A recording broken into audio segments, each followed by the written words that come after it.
네, 대선을 앞두고 거대 양당이 지금 선대위 인선 문제로 진통을 겪고 있습니다.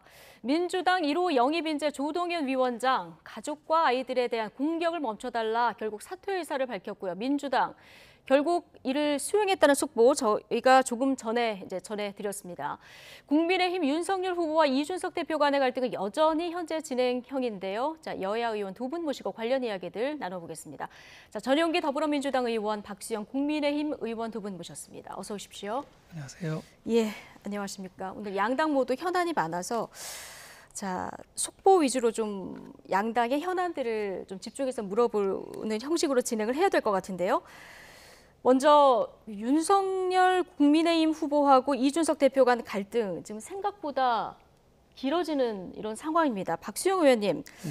박수영 의원님 포함해서 조금 전에 초선 의원 20명이 긴급 기자회견도 여섰던데요. 지금 어떻게 돼가고 있는 겁니까?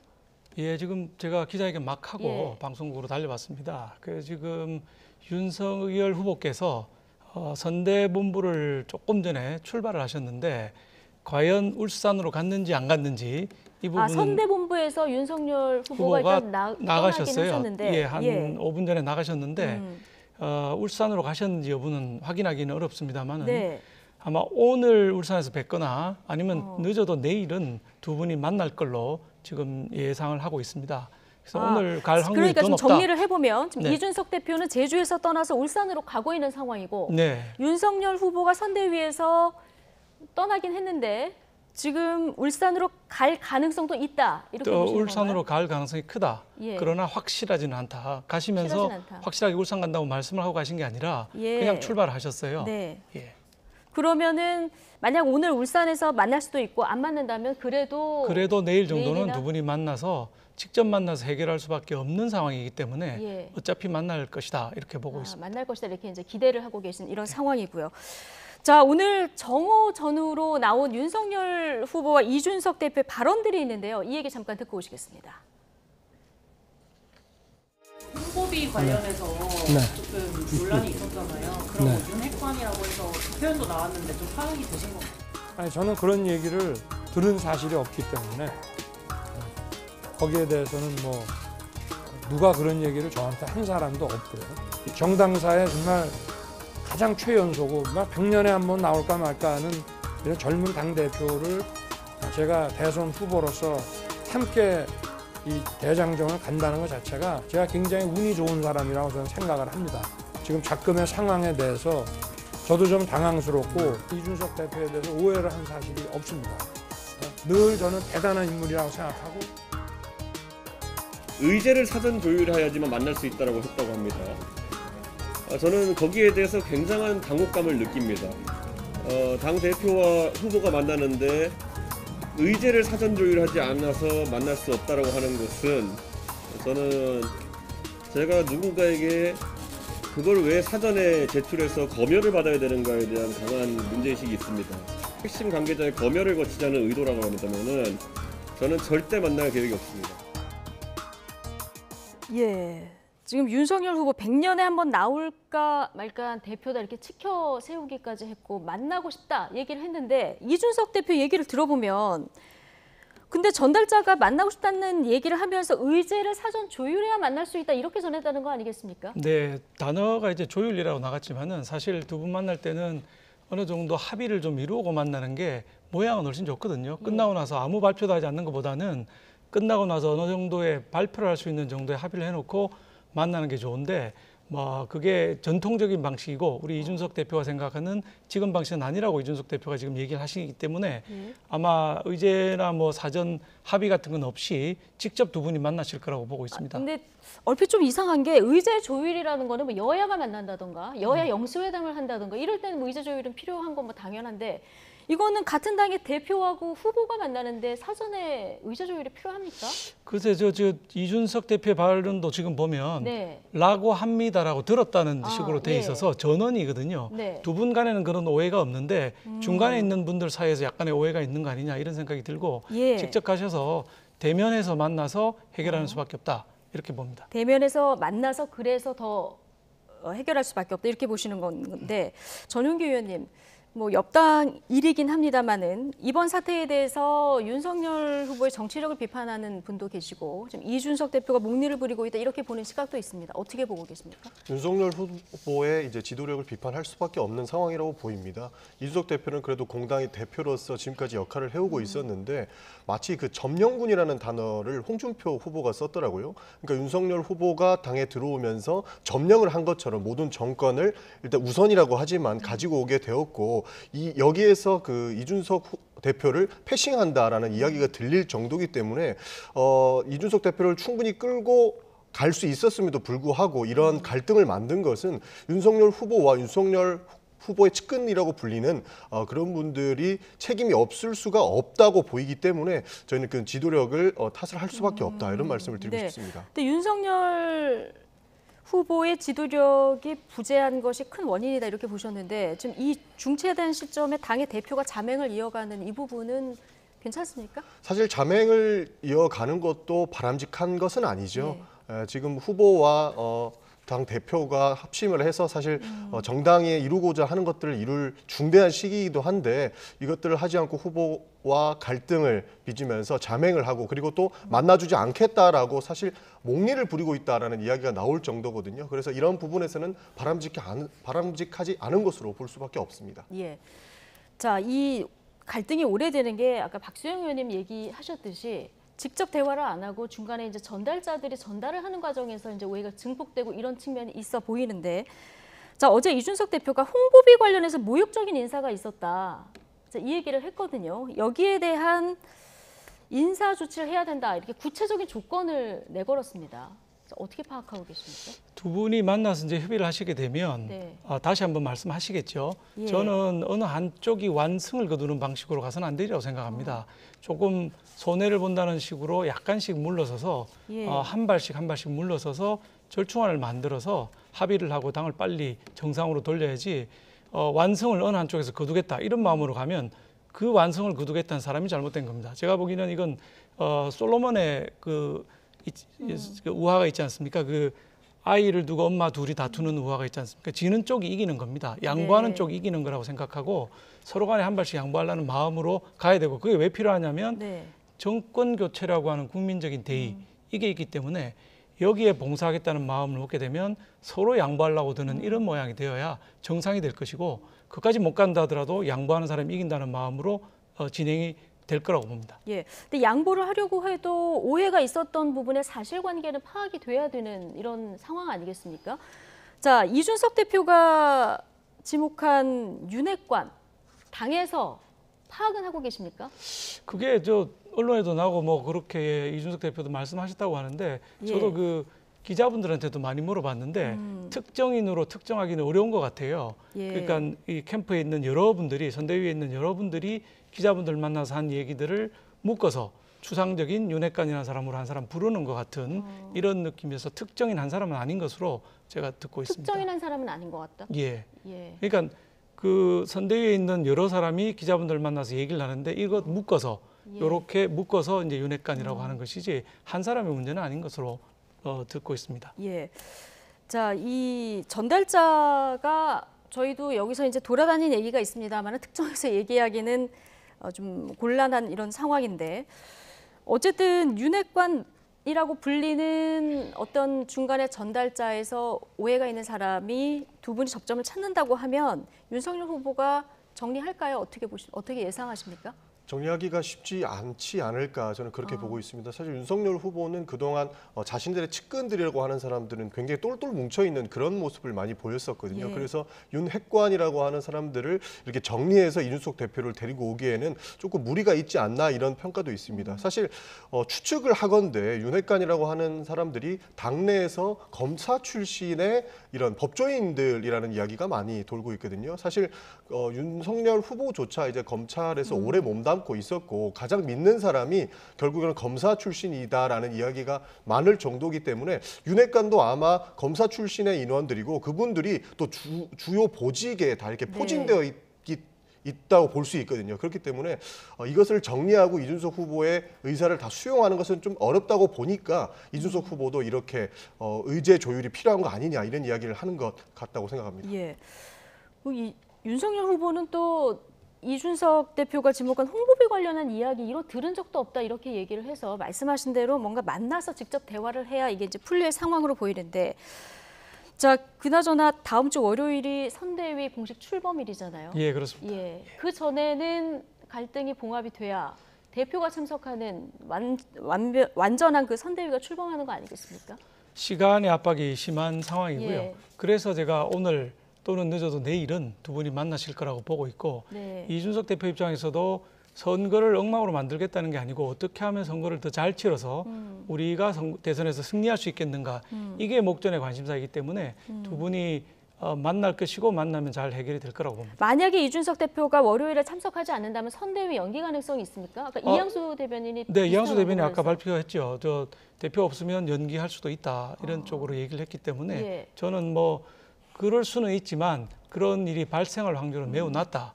즉 정상적으로 대표가 참석한 선대위가 6일 날 발족할 것이다 이렇게 보고 네. 있습니다.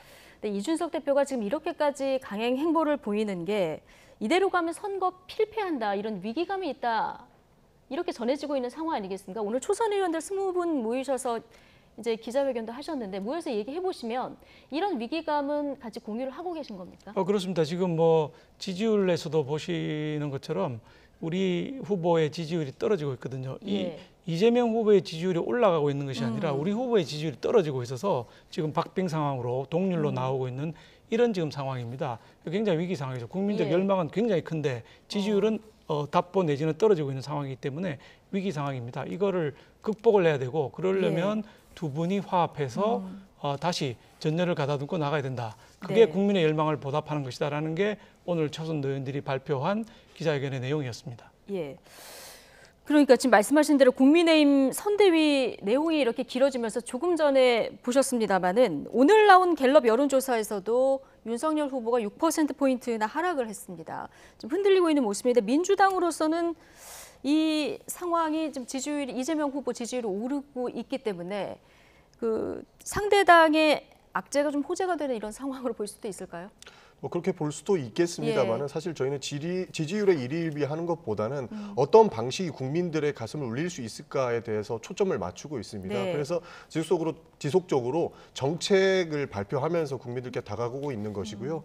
사실 저희는 돌다리 두들기듯이 우리 국민들과 소통을 해야 된다고 보고 있습니다. 그래서 네. 메타버스라고 하는 버스를 타고 국민들을 많이 만나고 다니는데 주로 청년층들을 많이 만납니다. 네. 왜냐하면 정치인들이 그분들의 생활을 알 수 없기 때문에 듣는 것을 먼저 시작으로 그 국민 속으로 들어가려고 하는 것이기 때문에 저희는 네. 지지율에 일희일비하기보다는 예. 정책으로 승부를 보겠다. 그리고 정책으로서 성남시장과 경기도지사로서의 보여줬던 역량을 대한민국에서 널리 전파하겠다라는 의지를 가지고 열심히 뛰고 있다. 이렇게 봐주시면 좋을 예. 것 같습니다. 메타버스 그 민생 행보 이제 호남 지역 이번 주는 가는 거죠. 네, 맞습니다. 예. 전북을 가는데요. 네. 이때는 그 정세균 전 총리님께서 동행을 해서 호남 지역 그리고 전북 지역에 있는 유권자분들께 저희 진정성을 알리는 그런 모습을 볼 수 있을 것 같습니다. 예, 정세균 전 총리는 동행하는데 이낙연 전 대표 네. 언제 등장할까 이 부분 관심이잖아요. 네. 어떻게 전망하십니까? 사실 이낙연 대표도 그 물밑에서 굉장히 열심히 뛰고 있습니다. 저희는 원팀 정신을 처음에 선언을 했었고요.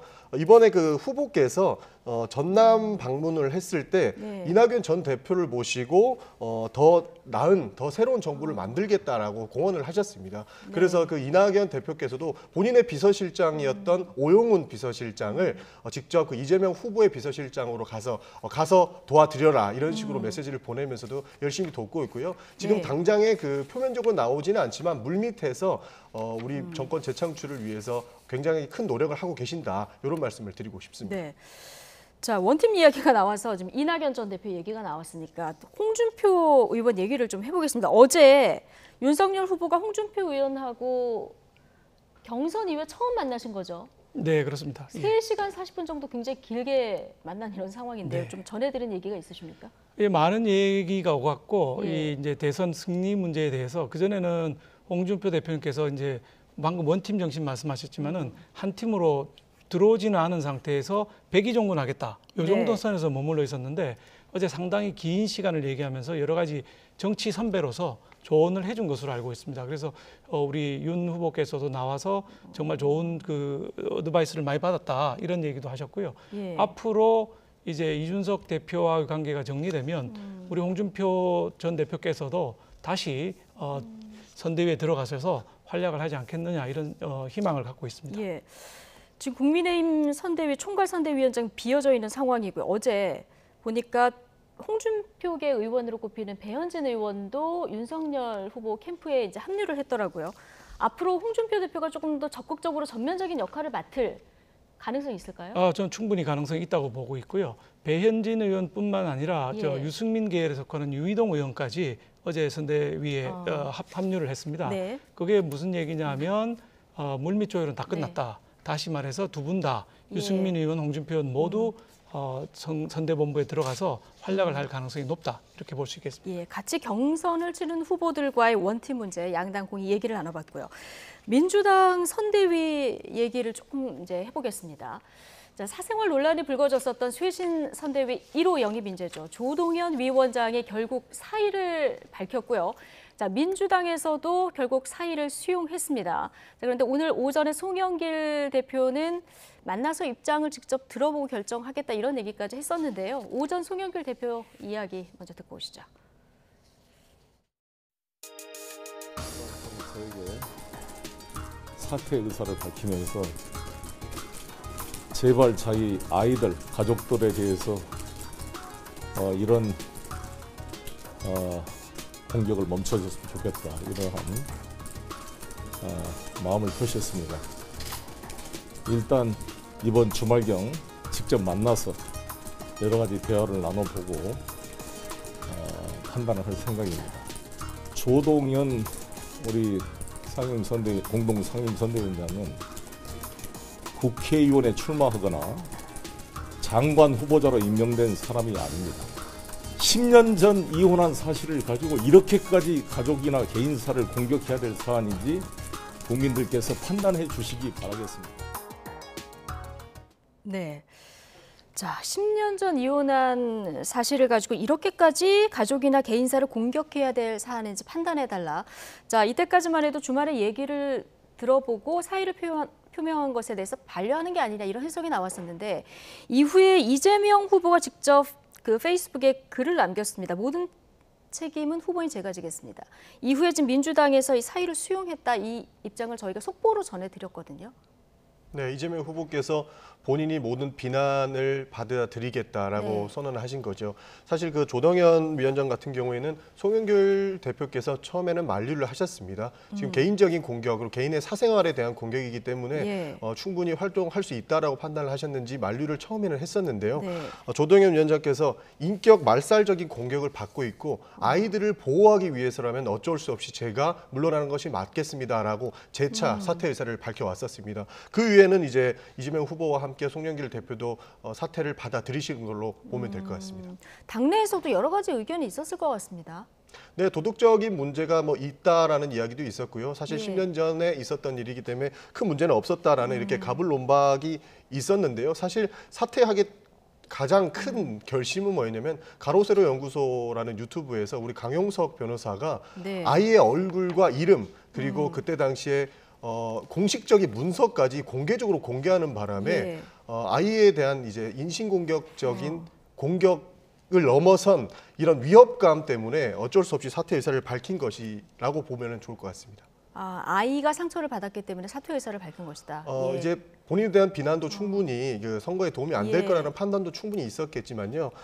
사실 아이의 얼굴과 이름 모든 것이 전 국민에게 공표가 된 거나 마찬가지입니다. 예. 사실 이분은 그 어디 장관 후보자나 공직에 나가는 분이 아니셨고요. 그리고 국회의원을 출마하는 그런 분이 아니셨고 정말로 일반인으로서 이재명 후보의 당선을 위해서 97일간 그냥 함께 뛰는 정말로 개인으로 개인 자격으로 이렇게 참여를 한 건데 공인에게보다 더한 이런 잣대로 공격을 해왔고 개인에 대한 인격 살인을 이어왔기 때문에 도저히 이대로 가다가는 가족에 대한 공격이 더욱 거세질 것이다라는 판단에 이렇게 사퇴 의사를 표명한 것으로 볼 수 있습니다. 과거 개인의 사생활을 어디까지 공적 영역으로 끌어들여야 하느냐 여기에 대해서 이제 각자 판단이 다른 이런 상황인데 자, 이번 사안 어떻게 보고 계십니까? 글쎄 이게 뭐 아이까지 공개를 했다고 하는데 저는 뭐 보지는 못했습니다만 언론 보도를 봤습니다. 사실이라면 그건 정말 잘못한 일이고요. 네.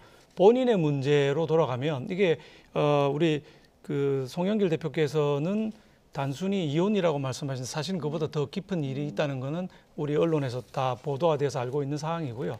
저는 이게 당에 그냥 들어온 뭐 20-30명 네. 왕창 들어오는 중에 한 분이 아니라 상임선대위원장이거든요. 그 송영길 대표랑 같은 급에 속하는 분이기 때문에 예. 이미 그걸로 국회의원은 아니라 하더라도 공인의 영역에 들어왔고 당연히 또 1호 영입 인재였습니다. 따라서 언론의 주목을 받을 거라고 예상이 됐었기 때문에 본인이 처음부터 잘 판단을 했어야 되는 거 아니냐. 예. 정치권에 들어오면서 1호 영입 인재 선대위원장인데 그걸 검증 없이 지나갈 거라고 생각했다면 상당히 그 나이브한 그 판단이 아니었느냐. 아예 안 나왔어야 더 맞는 거다 이렇게 생각합니다. 예. 이번 인선 놓고 일각에서 이제 송영길 대표 책임론도 제기되는 이런 상황인데 개인사를 이제 뒤로 하고요. 지금 비판하는 야당에서 비판하는 지점이 일단 얘기하셨듯이 직함이 송영길 대표하고 같은 그 직함이었고 또 하나가 그 영입을 너무 서두르려다가 검증, 물어보면 알 수 있는 일들을 이제 놓친 부분하고 그 이후에 의혹이 불거졌을 때 사실이 아니다 이렇게 당에서 대응한 이 부분을 좀 문제 삼고 있는 것 같습니다. 네, 사실이 아니다라고 사실 확실히 알아보지 않고 예. 이렇게 대응했던 부분에 대해서는 좀 부족함이 있었습니다. 그리고 그 꼼꼼한 검증을 통해서 오해나 그리고 이에 대한 빌미를 주지 말아야 되는 네. 것도 사실 조금 부족하다는 부분에서는 동의를 합니다. 그러나 이제 아까 말씀하신 것처럼 상임 선대위원장급이기 때문에 본인이 나서지 말아야 된다고 말씀하셨는데 이분은 네. 일반인이기 때문에 나한테 어떤 잣대에 공적 요구가 있었는지 이것을 판단하는 것은 조금 무리가 있지 않나 이런 생각을 하는 거고요. 예. 사실 그 공인에게 얼마만에 도덕적 잣대를 요구하는지는 개인적 사생활을 넘어서 이제 공적인 영역으로까지 확대하거나 그리고 그 가족의 뭐 비위 사실을 확인하는 것은 충분히 필요하다고 봅니다. 그러나 이번 사안은 사실 다른 것이죠. 개인에게 정말로 엄격한 잣대를 대려면 우리 정치인들부터 더 깨끗하게 도덕적인 잣대를 들이대야 되는 것 아닌가 하는데 사실 국민의힘에서도 뭐 네. 불륜 문제도 나왔었고 네. 우리 그 윤석열 후보의 3호라고 할 수 있죠. 그 배우자의 그 사생활까지 저희가 사실 이야기하지 않는 것들은 이렇게 공인에게만 잣대를 대는 것이 좀 더 바람직하지 네. 않나 이런 의미도 있습니다. 예. 이 논쟁과 별개로 조금 전에 이제 박수영 의원께서도 유튜브 채널에 돈 없는 표현 이거 문제 있다 이렇게 지적을 해주셨는데 강용석 변호사하고 해당 유튜브 채널 좀 고발할 방침이신 거죠? 네, 민주당에서는 고발할 방침입니다. 예. 자, 지금 진행이 되고 있는 상황인 겁니까? 네, 진행을 지금 고발장을 접수하기 위한 예. 준비를 하고 있는 상황이고요. 사실 그에 대한 증거는 이미 유튜브를 통해서 본인이 다 밝혔기 때문에 충분히 진행 상황에 대해서는 무리가 없을 것이다 이렇게 판단하고 있습니다. 알겠습니다. 자, 민주당에서 이외에도 20대, 30대 MZ세대 과학자 4명을 이제 영입을 했었는데 이 중에서 김윤희 대표 전날까지 국민의힘에 입당을 타진했다. 박수영 의원께서 이 부분을 비판하셨습니다. 직접 이제 타진을 한 것 같은데 근데 민주당에서는 요즘 젊은이들이 정치에 들어오는 게 이념에 따라서 움직이는 게 아니다. 이걸 놓친 민주당이 누워서 국민의힘이 누워서 침뱉기 아니냐. 이런 지적도 나오는데 어떻게 보십니까? 이게 무슨 그 동일한 이윤을 창출한 회사 A, B 중에서 선택하는 네. 게 아닙니다. 정당을 선택한다는 것은 매우 큰 일이고요. 지금 우리나라의 정당 제1야당과 여당의 관계는 자본주의냐 사회주의냐 하는 정도로 이념적인 차이가 굉장히 많이 나고 정책에서도 상당히 차이가 많이 나고 있거든요. 네. 한쪽은 정부 만능주의로 예산을 써서 일자리를 만들겠다는 쪽이고 한쪽은 기업의 길을 살려서 일자리를 만들어야 지속 가능하다고 하는 쪽이고요. 이런 식의 정책이 안보부터 경제, 뭐 사회문화까지 외교까지 전부 정책의 차이가 상당히 나고 있는 지점이기 때문에 기업에 어디에 취직할 것이냐를 A, B 중에 찾는 거와 정당을 고르는 건 완전히 차이가 있기 때문에 자신의 정책 정향에 맞는 정당을 찾아서 들어갔어야지 여기 좀 두들겨 봤다가 저기 좀 두들겨 봤다가 가는 거는 글쎄 저로서는 뭐 철새 아니냐 하는 단어 이외에는 마땅한 단어가 생각나지 않을 정도입니다. 전현규 의원님 어떻게 보십니까? 네, 사실 그 정당을 고를 때 일반인들이 어떤 것을 가장 추구하겠습니까? 이 정당이 나한테 무슨 역할을 할 수 있겠는가, 그리고 어떠한 꿈을 펼칠 수 있겠는가라는 것을 볼 수 있었는데, 사실 이 정당 두드려 보고 저 정당 두드려 보고라고 표현하기보다는 정말로 우리에게 우리 미래를 그려줄 수 있는 정당이 누구인지를 판단한 것 같고요. 사실 이번에는 민주당과 국민의힘만의 싸움이 아니었다고 봅니다. 사실 윤석열 후보와 이재명 후보의 싸움이었다고 보는데, 방금 말씀하신 이분은 윤석열 후보보다 비전 있는 이재명 후보를 선택한 것이다, 이렇게 봐주시면 좋을 것 같습니다. 그러면 그 최소한의 인간적인 도리는 지켜야죠. 그 전날 저 방에 찾아왔습니다. 제 방에 찾아와서 직접 찾아와서 이력서를 주면서 윤석열 캠프에서 일하고 싶다고 그랬는데 그 다음 날 다시 민주당으로 들어간 거거든요. 하루 사이에 그렇게 된다는 게 참 이해하기 어렵고, 만일 그렇다면 저한테 연락을 해서 양해를 구했어야 되는 게 도리가 아니냐. 그런 것도 없이 그냥 뚝 들어가 버렸단 말이에요. 그럼 그 전날 뭐하러 찾아오고 이력서는 왜 들고 왔느냐. 그래서 자꾸 철새 얘기밖에 나오지 않는 거죠. 지금 이 김윤희 대표는 양당의 문을 두드리신 거고, 양당에서 영입을 하려고 시도했던 분도 계신데, 자, 민주당 홍보총괄 역할을 맡은 나가수 PD죠. 김영희 PD 얘기입니다. 얼마 전까지 국민의힘에서도 영입 이야기가 있었는데, 자, 김영희 민주당 홍보소통본부장, 민주당을 택한 이유에 대해서 오늘 이렇게 얘기했습니다. 듣고 오시죠. 일에 송영길 대표가 저희 집 앞에 와서 1시간을 기다리고 있다는 거예요. 주위 사람을 통해서 들으니까 어디 들어가서 계시자고 그래도 안 들어가고 서 계시다는 거예요. 제가 가서 일을 했을 때 과연 내가 나의 능력을 최대한 발휘해 줄 수 있는 쪽이 어느 쪽이었을까 라는 생각을 좀 하게 됐어요. 정치라는 영역이 좀 달라서 하지만 제가 프로그램을 할 때 제가 만든 프로그램은 대부분 성공을 했습니다. 그렇죠. 저쪽도 사활을 걸고 프로그램을 만드는. 근데 그럼에도 불구하고 저는 이겼습니다. 이번에도 지지 않을 겁니다. 이길 겁니다. 네, 이번에도 지지 않을 것이다, 이렇게 얘기를 했는데, 자, 어쨌든 민주당을 택한 이유로는 송영길 대표가 직접 집 앞 앞에서 이제 기다렸다, 이 얘기를 꼽고 있는 상황입니다. 자, 민주당에서 지금 전권을 부여했다, 이런 얘기를 김영희 PD가 하고 있는데, 좀 쓴소리도 최근에 하신 걸로 알고 있습니다. 전권 부여한 건 맞습니까? 네, 홍보와 관련돼서는 김영희 이제 본부장께 정권을 부여해서 어떻게 하면 우리 더불어민주당과 이재명 후보가 국민께 올바른 비전을 제시할 수 있을지를 맡겨놓은 상황입니다. 그래서 정권을 부여했다, 이렇게 봐주시면 좋을 것 같습니다. 자, 이준석 대표 칭찬도 굉장히 많이 했어요. 오늘 김영희 PD가. 네, 국민의힘 홍보미디어본부장은 이준석 대표 아니겠습니까? 그렇습니다. 자, 오늘 윤석열 후보가 이준석 대표가 이걸 본인이 직접 하고 싶다고 얘기를 해서 내가 맡겼다, 이렇게 얘기를 하고 있었는데, 혹시 이준석 대표가 지금 맡은 이 자리가 김영희 PD를 염두했던 자리 있을까요? 원래 이제 김영희 PD가 들어오셨고 이준석 대표가 안 맡았다면 그 본부장 자리를 이제 맡으시게 돼 있던 거였죠. 근데 그 자리가 이제 이준석 대표가 가는 바람에 자리 자체가 없어진 것입니다. 그럼 국민의힘, 그러면 이제 이준석 대표가 돌아오면 홍보미디어 본부장 역할을 또 톡톡히 해야 되지 않겠습니까? 누구보다도 잘할 수 있는 자질을 갖고 있는 분이고 경험이 많기 때문에 복귀를 하시게 되면 속도전을 벌여서 두 분이 아주 재밌는 싸움을 벌일 것 같습니다. 알겠습니다. 그러려면은 일단 두 분이 만나서 대화를 해야 된다. 네.